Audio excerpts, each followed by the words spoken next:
আজকে এই কমিটির যে ফরমেশন, সে ফরমেশনে আগেকার যে ডেপুটি স্পিকারদের থাকার কথা ছিল, রাষ্ট্রপতির সরাসরি থাকার কথা ছিল, প্রধান বিচারপতির সরাসরি থাকার কথা ছিল, এই জায়গাগুলোতে পরিবর্তন নিয়ে আসা হয়েছে। ডেপুটি স্পিকাররা থাকবেন না, রাষ্ট্রপতির তরফ থেকে একজন প্রতিনিধি থাকবেন এবং প্রধান বিচারপতির মনোনীত আপিল বিভাগের একজন বিচারপতি থাকবেন। এইভাবে এটাকে অ্যারেঞ্জমেন্ট করা হয়েছে। আমরা দেখি যে এখানে অনেকে বলেছেন যে এই যে ফরমেশন হচ্ছে, এই ফরমেশনের মধ্য দিয়ে অনির্বাচিত ব্যক্তিদের কাছে নিয়োগের অথরিটি চলে যায়। কিন্তু আমরা দেখি যে এখানে 7 জনের মধ্যে 5 জনই নির্বাচিত প্রতিনিধি থাকেন।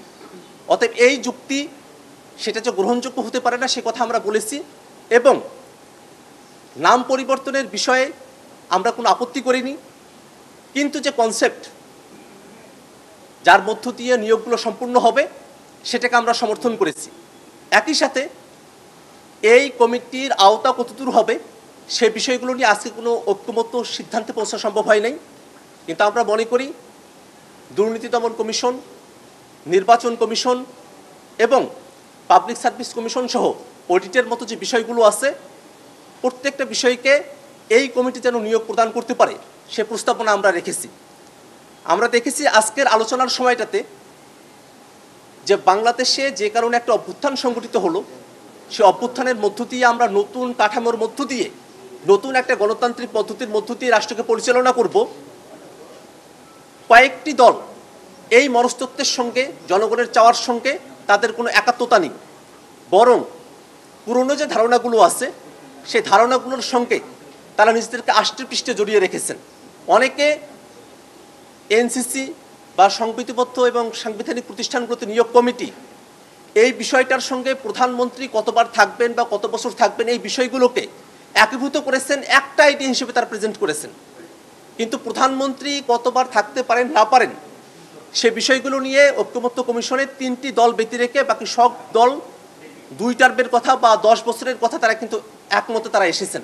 কিন্তু আজকে যখন এই আলোচনা করা হলো, সে আলোচনাকে আবার দীর্ঘায়িত করা হয়েছে। এবং আমরা মনে করি বাংলাদেশের মানুষেরা যে প্রেক্ষাপটে তারা জীবন দেওয়ার জন্য এসেছিলেন, সেই সংস্কারকে যদি বাস্তবায়ন করা সম্ভবপর না হয়, নতুন কাঠামো, নতুন গণতান্ত্রিক পদ্ধতি যদি আমরা জনগণের কাছে উপস্থিত করতে না পারি, তাহলে গণঅভ্যুত্থানের আকাঙ্ক্ষা ব্যর্থ হবে। এবং আমরা এই যে ঐক্যমত্য কমিশনে সকলে এসে একত্রিত হয়েছি, সেই সমস্ত চেষ্টা সব কিছু ব্যর্থতায় পর্যবেসিত হবে। সেক্ষেত্রে আমাদের বক্তব্য হলো, সাংবিধানিক প্রতিষ্ঠানগুলোতে নিয়োগের জন্য যে স্বাধীন বডির কথা বলা হয়েছে, সরকারি দল এবং বিরোধী দল এবং রাষ্ট্রের অন্য বডিগুলোকে ইনগেজ করে সেই বিষয়টা জনগণের চাওয়া, সকলেই এটা পছন্দ করেন, সকলে এটা চাওয়ার জায়গা।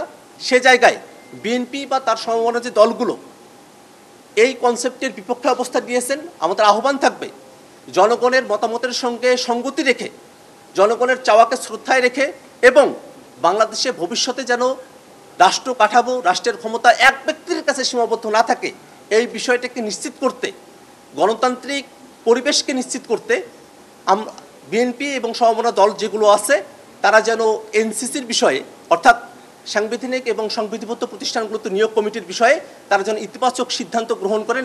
সাংবিধানিক কাউন্সিলের বিষয়ে যে আলাপটা দীর্ঘ সময় ধরে চলে আসছিল, কনসেপ্ট ছিল যে সাংবিধানিক যে প্রতিষ্ঠানগুলো আছে, সংবিধিবদ্ধ যে প্রতিষ্ঠানগুলো আছে, সেখানে নিয়োগ করার সময়টাতে যেন একটা গণতন্ত্রায়ন থাকে,